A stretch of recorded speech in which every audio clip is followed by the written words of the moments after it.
प्रतिस्थापन विधि में करना क्या है आपको, सबसे पहले ये पता करना है कि कौन समीकरण इजी है। जो समीकरण आसान है उसको पहले हल कीजिएगा। जो समीकरण आसान होगा ना उसी को पहले हल कीजिएगा। देखिए 3x + 4y = 10 है और यहाँ 2x - 2y = 2। तो पहले समीकरण 2 को हल करना सही लग रहा है, समीकरण 2 थोड़ा सा इजी लग रहा है। ऐसे कोई भी समीकरण को सॉल्व करके आ सके ऐसा, लेकिन पहले जो आसान है उसको हल कीजिएगा ना तो थोड़ा आसान रहेगा। देखिए तो समीकरण 2 को हल कर रहे हैं। 2x - 2y = 2। दो सब में कॉमन है, कॉमन दो कॉमन है तो दो कॉमन ले लिए, दो कॉमन ले लिए तो यहाँ को जुट जाए x - y = 2। इस तरफ 2 गुना में तो उस तरफ बटा में जाएगा, x - y = 2 बटा में 2 काटिएगा तो आ जाएगा x - y = 1। x बराबर क्या हो गया 1 + y। बस इतना ही करना है। एक समीकरण किसी को सॉल्व कीजिए, वहां से या तो x या फिर y का मान निकाल लीजिए। अगर समीकरण 1 से मान निकालना है तो समीकरण 2 में जाके रखिएगा, और समीकरण 2 को हल करके मान निकालना है तो समीकरण 1 में जाके रखिएगा। देखिए हम लोग समीकरण 1 को सॉल्व किया था और समीकरण 2 को सॉल्व किया था वाले, समीकरण 1 को ना समीकरण 2 को सॉल्व किया था। समीकरण 2 को सॉल्व किया और यहाँ पे आया कितना x = 1 + y। अब इसी को समीकरण 1 में ले आके रख देंगे। तो लिखेंगे यहाँ पे हम समीकरण 1 में x का मान रखने पर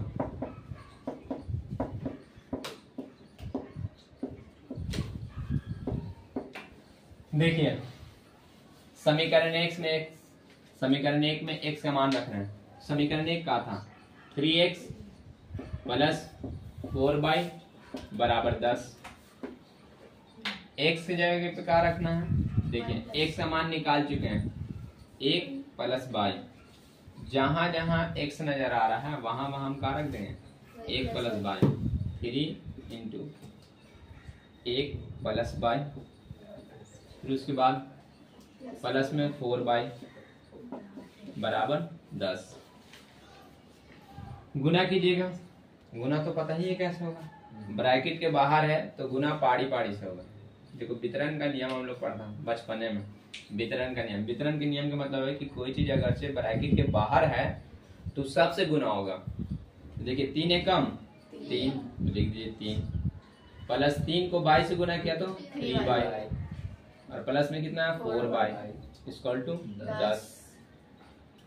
अब बताइए 4 और 3 कितना हो गया 7y और 3 को उधर भेज दीजिए संख्या की तरफ। 7y = 10 माइनस में गया 3। 7y बराबर कितना आ गया 7। 7 इधर गुना में तो उधर कौन सी किस में चला जाएगा बटा में। 7/7 कितना आ गया आंसर 1। y का मान कितना आ गया 1। अब देखिए y बराबर कितना है, y बराबर है 7।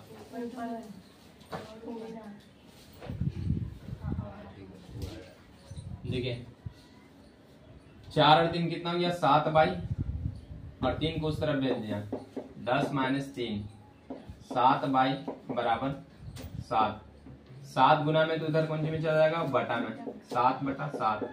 y का मान कितना गया 1। यहाँ देखिए क्योंकि x का मान अटका हुआ था, x बराबर का था 1 + y। x का मान क्या था 1 + y, तो x बराबर 1 + y। y का मान अभी निकला है, y का मान क्या है 1, तो y की जगह पे रख दीजिए तो 1 + 1 x = 2। यानी x का मान आपका कितना आ गया 2 और y का मान कितना आ गया 1। यही है प्रतिस्थापन विधि।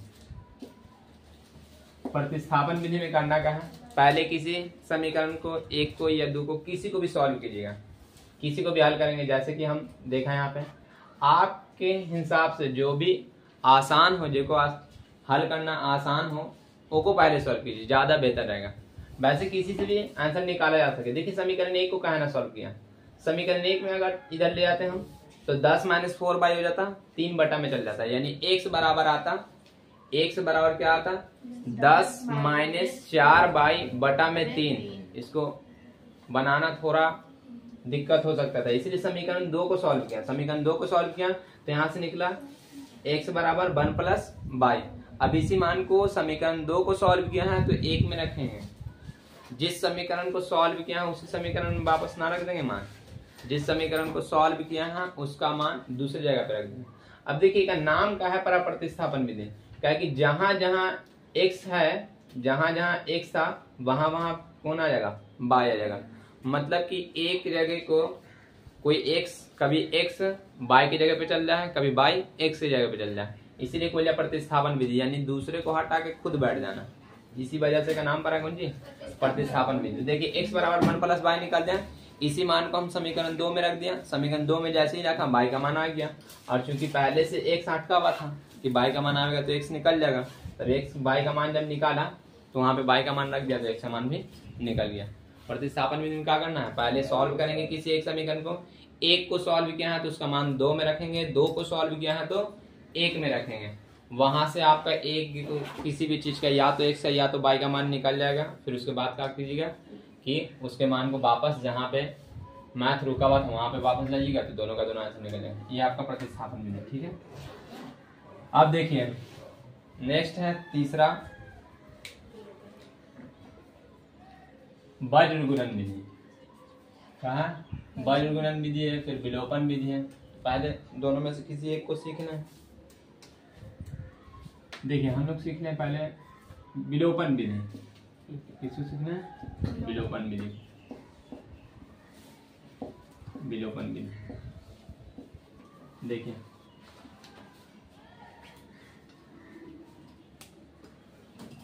समीकरण अपना क्या है 3x + 4y = 10।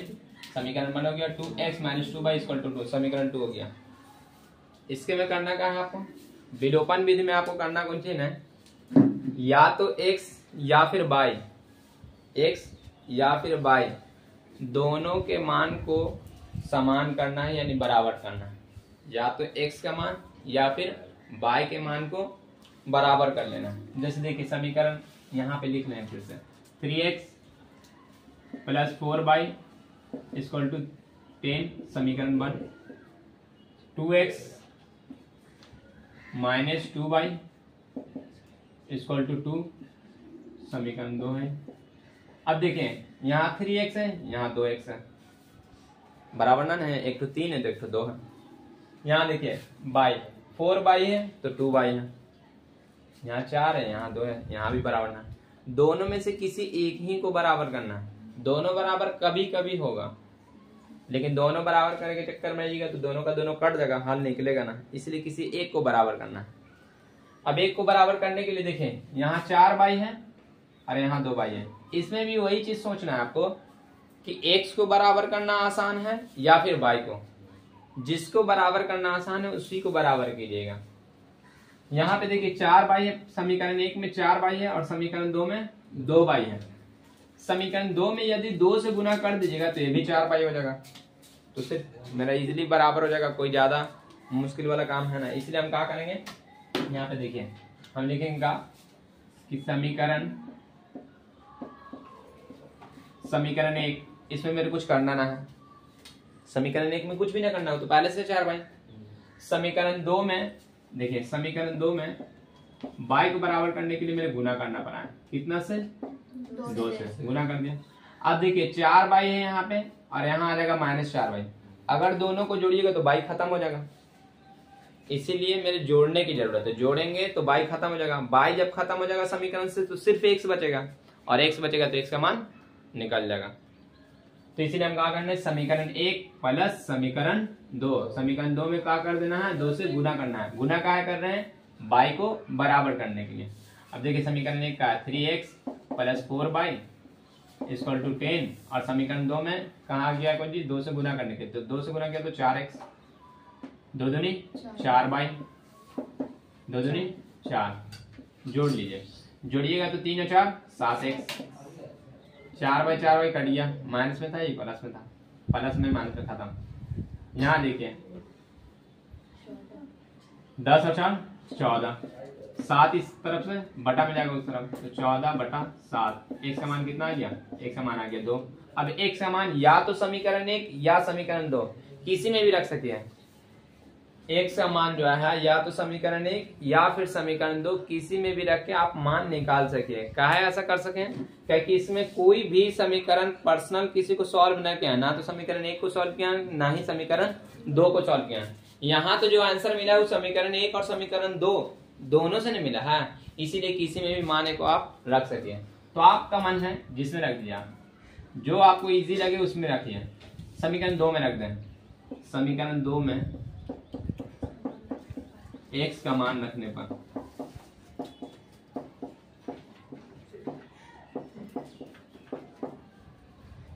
चलिए देखिए, तो समीकरण 2 देखिए 2 है, x का मान कितना है लिख लीजिए पूरा, 2x minus 2y equal to 2। x की जगह पे कितना रखना है 2, तो 2 into 2 minus 2y equal to 2। देखिए 2 दूनी 4 माइनस 2y इक्वल टू 2। देखिए संख्या को संख्या की तरफ भेज दीजिए, तो minus 2y equal to 2 minus 4। देखिए माइनस में 2y है, माइनस में 2y, 4 को संख्या की तरफ भेज दिया, उधर 2 पहले से है, 4 इधर प्लस में था, उधर किस चीज में चला गया माइनस में, माइनस 2y यहाँ बचा। 4 में से 2 में से 4 तो घटेगा ना, तो 4 में से 2 घटावेंगे। बड़े का साइन कौन सी है, बड़े के साथ माइनस है, तो माइनस में बचेगा, माइनस 2 बच गया। माइनस 2 इधर देखिए पूरा का पूरा माइनस 2 किस चीज में, बाई के साथ गुना में, उधर चला जाएगा बटा में, तो माइनस 2 बटा में माइनस 2 कट गया, तो आंसर आएगा कितना 1। यानी x का मान देखिए x का मान 2 और y का मान 1 हो गया आंसर। ये था आपका विलोपन विधि। विलोपन विधि में करना क्या है, विलोपन विधि में करना ये आपको कि पहले x या फिर y का मान बराबर करना है, किसी एक मान को बराबर करेंगे। क्या करेंगे, या तो x या फिर y के मान को बराबर कर लेंगे। बराबर करने के लिए अगर किसी चीज से गुना करना पड़े तो गुना कर सकिए, आप भाग करे पड़े तो भाग भी कर सकिए। आपको ही समझना है कि गुना करें कितना से गुना करने पर क्या होगा, तो किसी भी या तो x को या फिर y के मान को क्या कर लेंगे, बराबर कर लेंगे। जब बराबर कीजिएगा तो फिर सोचिएगा अगरचे सेम साइन है, जिसको बराबर किया सेम साइन है, यानी दोनों का दोनों प्लस प्लस है, तो आप समीकरण को घटाइएगा। दोनों अगर सेम में है तो समीकरण को क्या कीजिएगा, घटाइएगा। और अगरचे दोनों में से एक प्लस एक माइनस है, तो सिंपली समीकरण को कौन सी कीजिएगा, जोड़ दीजिएगा। क्या है कि प्लस से माइनस कट जाएगा, और अगर दोनों प्लस प्लस है तो फिर एक को माइनस करे पड़ेगा, इसीलिए आप समीकरण को कौन सी कीजिएगा, घटाइएगा। याद रहे समीकरण में जिसको बराबर किया है अगरचे दोनों सेम साइन का है तो आप घटाइएगा, और अगरचे अलग अलग साइन का है तो समीकरण को क्या कीजिएगा, जोड़िएगा।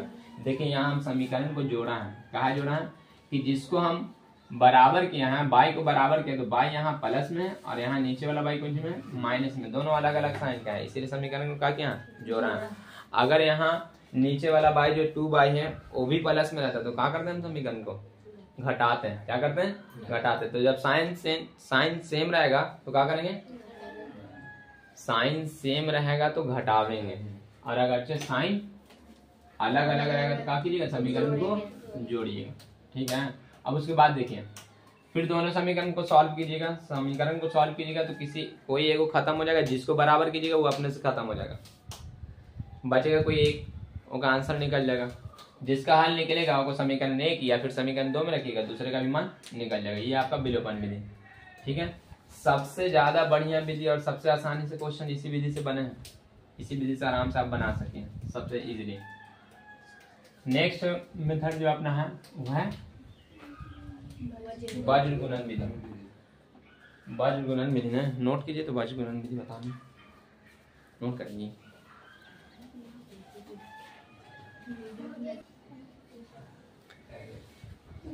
तो चलिए देखिए, मेथड 1 पढ़ चुके थे हम लोग, ग्राफी विधि। मेथड 2 पढ़ा, प्रतिस्थापन विधि। और मेथड लिखना भूल गया था ना। मेथड 3 पढ़ा कौन सी, विलोपन विधि। तो ये विलोपन विधि पढ़ लिया मेथड 3। अब मेथड 4 देखना है, वज्र गुणन विधि। ठीक है, तो वज्र गुणन विधि बताओ मैं।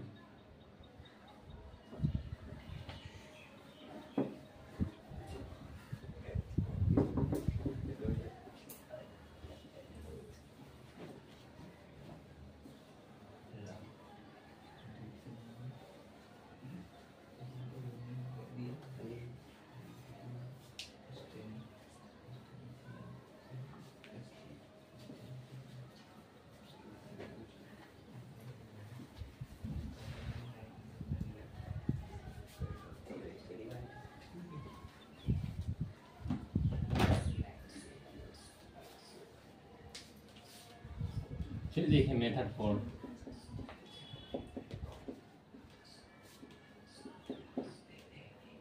वज्र गुणन विधि।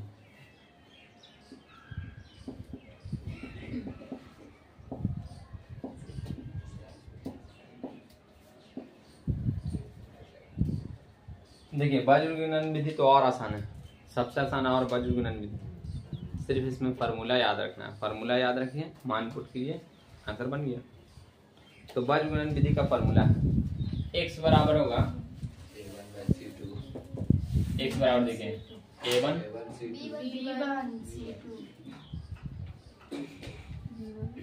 b1 c2 minus c2 c1 by a1 b2 minus a2 b1। उसी तरह से y का भी मान है, y बराबर c1 a2 minus c2 a1 बटा में a1 b2 minus a2 b1। देखिए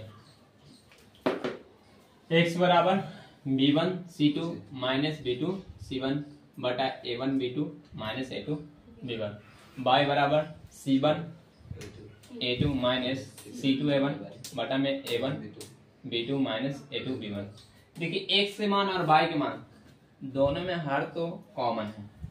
इसमें भी a1 b2 minus a2 b1, इसमें भी a1 b2 minus a2 b1। मतलब इसको याद ना रखना, इसमें तो याद रहेगा ही 1 2 2 1, यही नहीं A B minus A B है, 1 2 2 1 तो कॉमन है।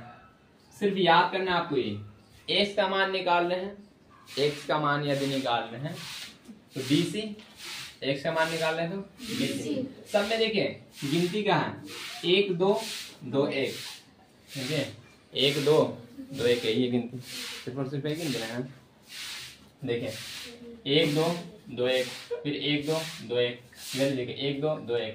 याद करना मुझे, x में है BC, ठीक, y में है CA, ये इतना ध्यान रखना है। x में BC, x में BC है, x में BC और y में C है।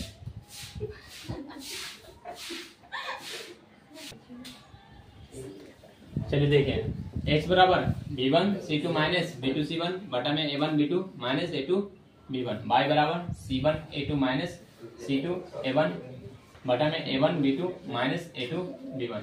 याद कैसे रखना है, देखिए 1 2 2 1 है, सब जगह माइनस है, प्लस तो है ना कहीं भी, तो आपको 1 2 ये भी कॉमन है, माइनस ये भी कॉमन है। याद सिर्फ इतना रखना है, x बराबर BCAB, y बराबर CAAB, यही है।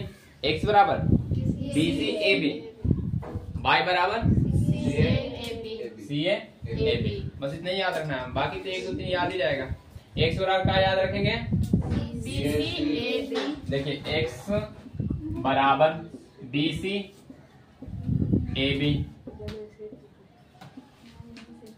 y बराबर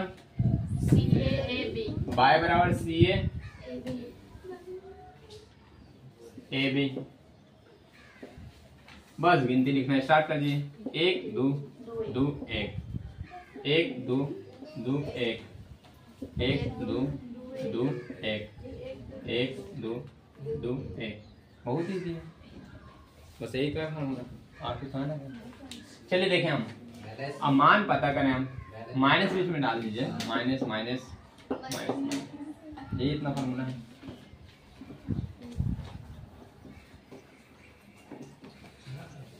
चलिए देखिए अब पहले से जान चुके हैं हम, x के साथ जो रहेगा a, y के साथ b, और सिंपल में जो c, x के साथ a, y के साथ b, और जिसमें कुछ ना c।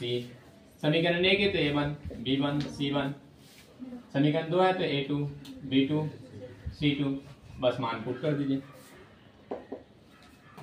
देखिए बस मान आपको सावधानी से बैठाना है,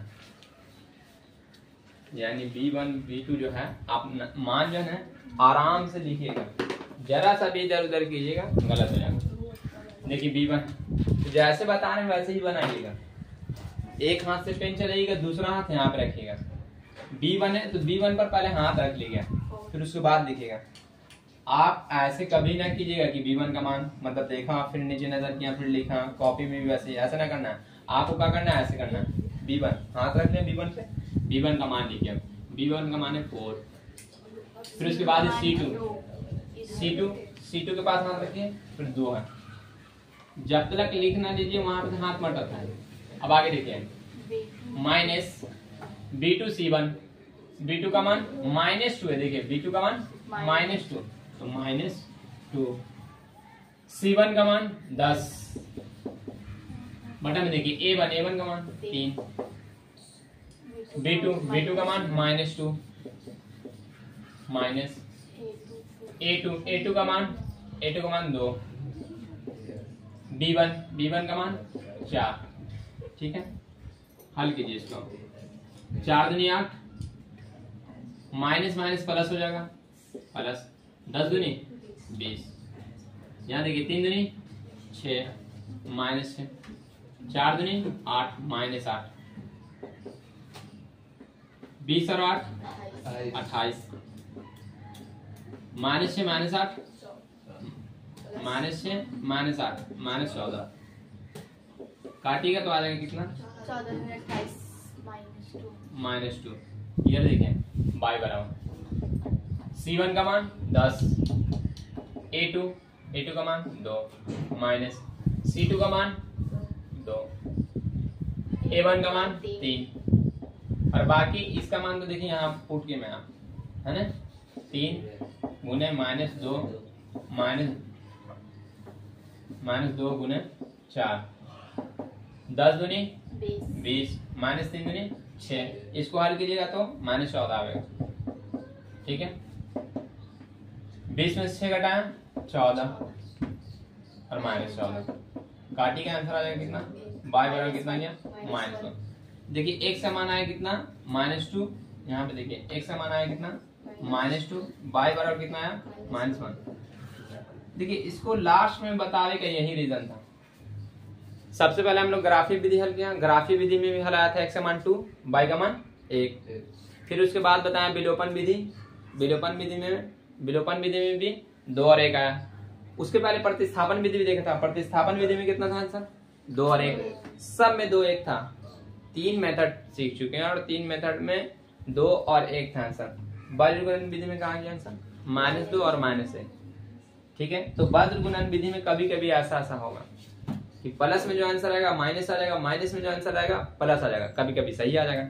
इसीलिए वज्रगुणन विधि जब तक ना कहा जाए, क्वेश्चन में जब तक ना कहा जाए आपको कि वज्रगुणन विधि से सॉल्व कीजिए, तब तक वज्रगुणन विधि में आपको हाथ नहीं लगाना। बाकी सारा मेथड आप यूज कर लिएगा, जब वज्रगुणन विधि बोले तभी वज्रगुणन विधि यूज करना है। इसके में जो आंसर माइनस में आएगा आपको समझिएगा आप प्लस में, और जो प्लस में आएगा आपको समझिएगा कौन सी में माइनस। तो वज्रगुणन विधि जब बोलेगा तभी आपको यूज करना है। वज्रगुणन विधि जब बोलेगा तभी, जब तक वज्रगुणन विधि ना बोले तब तक आप यूज ना कीजिएगा। जबकि फार्मूला इजी एकदम इजी, आसानी से फार्मूला लगा के बना सके, लेकिन फिर भी आपको यूज ना करना। अब लास्ट सीख रहे हैं हम लोग कि ऑब्जेक्टिव क्वेश्चन रहेगा तो कैसे ऑप्शन से सॉल्व करेंगे। देखिए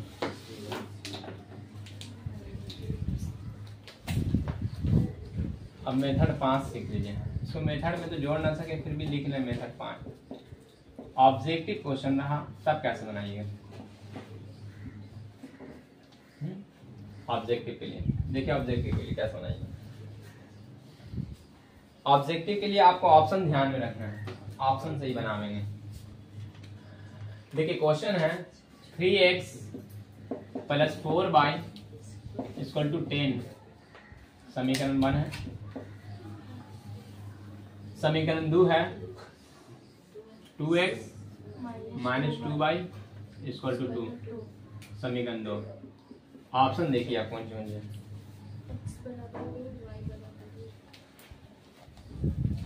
देखिए ऑप्शन ए है x का भी मान 2 और y का भी मान 2।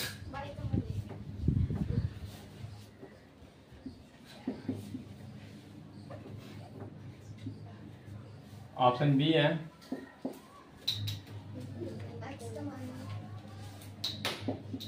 एक और y का भी मान 1। ऑप्शन सी है x का मान भी 0 y का मान भी 0। और ऑप्शन डी है x का मान भी 2 और y का मान भी 2। ठीक है, तो अब ऐसे ऑप्शन से चेक करेंगे हम इसको। देखिए ऑप्शन से चेक करेंगे।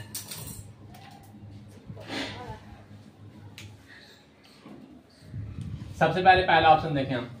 चेक कैसे करना है, चेक करना है ऑप्शन का मान रख के x का मान जितना कह रहा है वहां पे x का मान रखेंगे, जहां पे y का मान कह रहा है वहां पे y का मान रखेंगे। देखिए समीकरण का मतलब क्या हुआ 3x + 4y = 10। इसका मतलब ये हुआ कि यदि x का मान इसको सही मिल जाए जो x का मान है और y का मान जो मान है यहाँ पे मिल जाए तो हल कितना आ जाएगा 10। तो जो x और y का मान सही होगा उसको रखेंगे यहाँ पे, तो इसको भी हल करके कितना आना चाहिए 10। उसी तरह से यहाँ पे x और y का मान रखने पर हल कितना बन जाना चाहिए 2। तो बस मान रख के चेक करेंगे। तो देखिए पहला ऑप्शन चेक करते हैं। ऑप्शन ए x का मान कितना है 2, यहाँ पे लिखे 3 × 2 + 4। y का मान कितना है 1, y का मान 1 है। हल कीजिए इसको 3 दूनी 6 4 कम 4 6 + 4 लिए पहले ही बार में सॉल्व हो गया। इन ऑप्शन है आंसर है इसका। लेकिन कभी कभी ऐसा हो सके हैं कि ए आंसर है आंसर बी भी हो। जरूरी थोड़ी है कि एक ही समीकरण में x और y सिर्फ एक ही मान को सेटिस्फाई करें। ऑप्शन बी भी चेक कर सकें, ऑप्शन बी भी चेक कर सकें ना। ऑप्शन ए सही है, पहला ऑप्शन ए अगर आंसर आ गया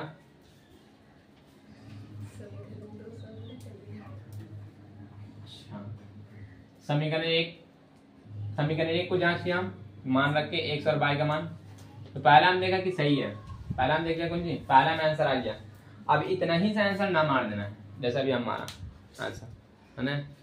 चटाक्सन मार या पटाक्सन गलत है ना, झटाक्सन ही गलत, 1 नंबर खत्म क्वेश्चन। ऐसा ही होगा, एकदम पहला ऑप्शन रखा रहेगा आपको और रखिएगा एकदम सेटिस्फाई कर जाएगा आंसर। एकदम जल्दी से फुर्ती में दूसरा समीकरण को नहीं चेक करना, गलत करके चलाना। ठीक, तो आप दूसरा समीकरण को भी चेक कीजिए। दूसरा समीकरण को जब तक चेक ना कीजिएगा तब तक आपका आंसर इनकम्प्लीट रहेगा। क्या है कि 2 गो है समीकरण दिया हुआ ने, एगो x एगो y है, 2 गो बहुपद है, भले 2 ठो चर है, इसीलिए समीकरण भी 2 ठो चाहिए। और जब तक एक बात कहेगा तब तक क्वेश्चन तो सॉल्व किया ना जा सके, इसीलिए समीकरण 2 में भी को चेक कीजिए। समीकरण 2 में भी चेक करेंगे और अभी एक आंसर को टिक नहीं मारेंगे ना, तो फिर हो जाएगा 10 10 10। आगे देखिए समीकरण 2 को चेक कीजिए।